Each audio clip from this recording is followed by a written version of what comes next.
Hey, y'all, welcome back to Right at the Wire. Well, continuing with our coverage of Louisiana Champions Day, today we're going to be looking at the starter stakes, which is the male counterpart to the lady starter that we covered earlier. So let's get into it. So here's the starter stakes from Louisiana Champions Day, and it's race three. It's 5.5 furlongs for 3-year-olds and up. So it is the companion to the first race we covered, which was the ladies' starter stakes. This one I think is very similar. It's pretty straightforward to me. We'll talk about them individually. Sharp Charlie is likely to be the speed of the speed, though.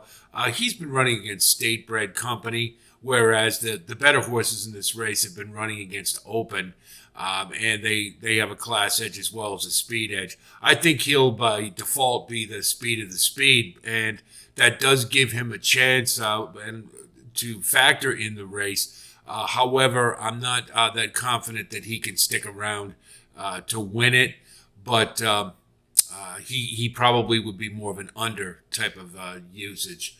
Bootsy's Galaxy number 2, I think, is the pick here. He's faced much tougher class wise, and he's on a 2-win race streak. His last at Delta Downs was around 2 turns, and like in the last race we talked about, that is a 7 furlongs is a 2-turn race at Delta, so you kind of get that route to sprint effect, which is very effective. And he's 2 for 3 at this distance, and he's a horse for the course. So I think Bootsy's Galaxy, pretty logical win candidate here. Dixie Street has the back form to win this race, but has been on kind of a steady decline throughout the year, and kind of inexplicable. It's good to see this one get a break. Because obviously he needed it. Sean Alfretish is 20% with a 46 to 90 day layoff. So I think this one firing fresh, hopefully that will help to get Dixie Street back into form.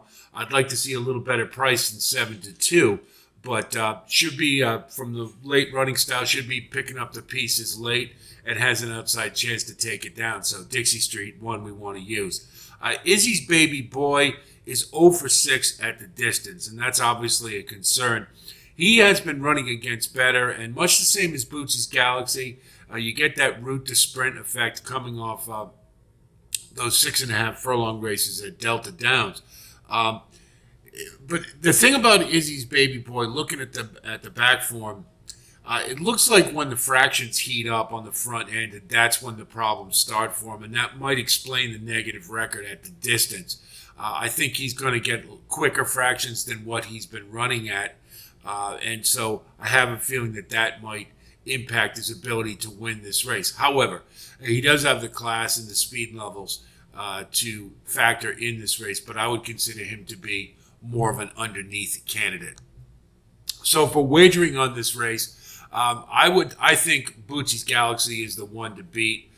You could certainly put a win bet. I generally don't bet horses to win at 5 to 2 or anything that short. I like to get value when I put a win bet down. So I wouldn't blame you if you did, but just for me, and he's likely going to be shorter than that. So I would just do a straight exacta, 2 on top with the 3, 4, and 6.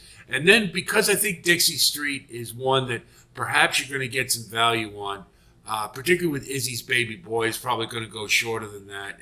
But I like Dixie Street's chances better. So I would box with Sharp Galaxy, Bootsy's Galaxy rather, 2, 3. And again, same principle as with the first race. If Bootsy's Galaxy wins and we get Dixie Street in second, you double up. Or you get a nice exacta if Dixie Street actually wins. Then trifecta-wise, we'll go Bootsy's Galaxy on top, number 2, with 3, 4, 6, and 3, 4, 6. Pretty straight, standard, straightforward betting race, and Bootsy's Galaxy, his race to lose. So that's the Louisiana Starter Stakes, and it looks pretty straightforward, much like the ladies' version. And I hope our analysis helps you with your own wagering strategy. I wish you the best of luck as always. And if you do like content like this, please like and subscribe, and we do appreciate it. We got a lot more coming this week. We're going to cover the rest of the stakes races on the card at the fairgrounds on Saturday. So be on the lookout for that, and we'll have the late pick 5 sequence as well. So until I talk to you again, be well.